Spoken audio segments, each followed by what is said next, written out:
देखिए, सम्राट चौधरी बोलते बोलते आज बोल गए कि यूपी हो, बंगाल हो या बिहार हो, तीनों जगह जो सीएम है वो दुरुस्त कार्रवाई कर रहे हैं। तो बिहार में अपराधी कोई हो, किसी जाति का हो, किसी धर्म का हो, अपराध करने वाला बचेगा नहीं। या तो बिहार छोड़ना पड़ेगा, नहीं तो शमशान जाना पड़ेगा। दूसरा, क्योंकि बिहार के बगल में उत्तर प्रदेश है, बगल में बाबा पहले से बैठे हुए हैं, उधर शुभेंदु अधिकारी जी आ गए हैं। अब तो एक तरफ बाबा है, एक तरफ शुभेंदु जी है। अब तो नेपाल ही भागना पड़ेगा, क्योंकि अपराधी के लिए कोई जगह नहीं है साथी। यहाँ सुशासन चाहिए, और सुशासन जैसे ही और बढ़ाएंगे वैसे ही उद्योग बढ़ेगा। कि बिहार में गलती होगी, आगे से गलती नहीं होने की है। उत्तर प्रदेश टू बिहार और बंगाल, अपराधियों में हाहाकार मचा है। योगी, सम्राट और शुभेंदु का कानून का डंडा ऐसा चल रहा है कि बड़े बड़े अपराधी रहम की भीख मांग रहे हैं। यूपी में सैकड़ों बदमाशों ने एक साथ अपराध छोड़ने और कानून न तोड़ने की कसम खाई, तो बंगाल में टीएमसी का पुष्पा कान पकड़कर माफी मांग रहा है। बीजेपी सरकार वाले 3 राज्यों में एक तरफ कानून का डंडा चल रहा है, तो इसके लिए कोलकाता से कानपुर और कटिहार तक भारी बवाल और सवाल भी उठ रहे हैं।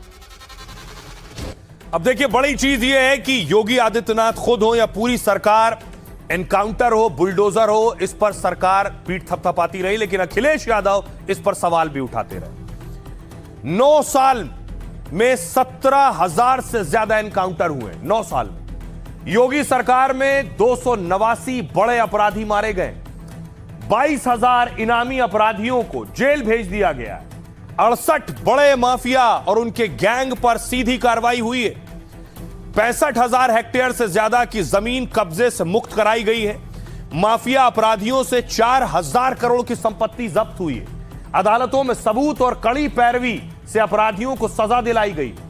9 साल में योगी सरकार ने 1,25,000 आरोपियों को सजा दिलाई है। राज्य में 134 नए पुलिस स्टेशन और 86 चौकियां स्थापित हुई हैं। एंटी रोमियो स्क्वाड ने 5 करोड़ लोगों की जांच की है, करीब 2 करोड़ को चेतावनी दी गई है और 38,000 पर एक्शन हुआ। महिला अपराध के निस्तारण में उत्तर प्रदेश देश में नंबर 1 है। 9 साल में यूपी में कोई बड़ा दंगा या जातीय हिंसा नहीं हुई है। अतीक अहमद, मुख्तार अंसारी जैसे डॉन पर बड़ी कार्रवाई हुई। दोनों माफिया और उनके करीबियों की करोड़ों की संपत्ति जब्त हुई है। लेकिन अखिलेश यादव इस पर सवाल उठाते हैं। अखिलेश इससे इत्तेफाक नहीं रखते हैं।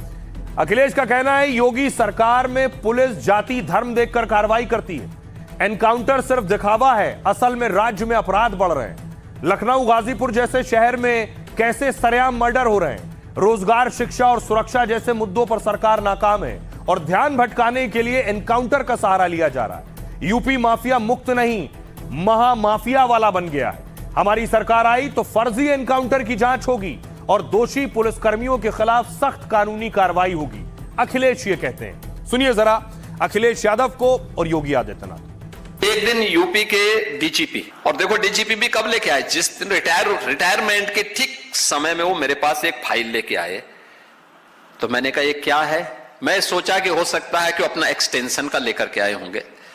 तो मैंने कहा ये क्या है। यूपी पुलिस की ही लैंड है, लेकिन एक माफिया का कब्जा है। तो मैंने कहा ये तो हमारा सबसे प्रिय विषय है।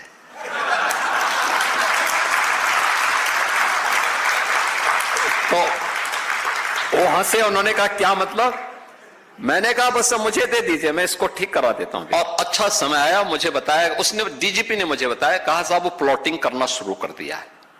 मैंने कहा घबराइए मत। मैंने कागज निकाले उसके।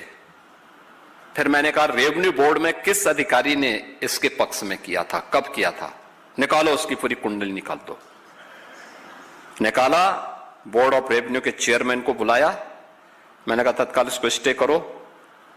वो हाई कोर्ट गया, मैंने इधर एफआईआर लॉन्च करवाई और फिर वहां पे अगले दिन हमारा बुलडोजर पहुंच गया था।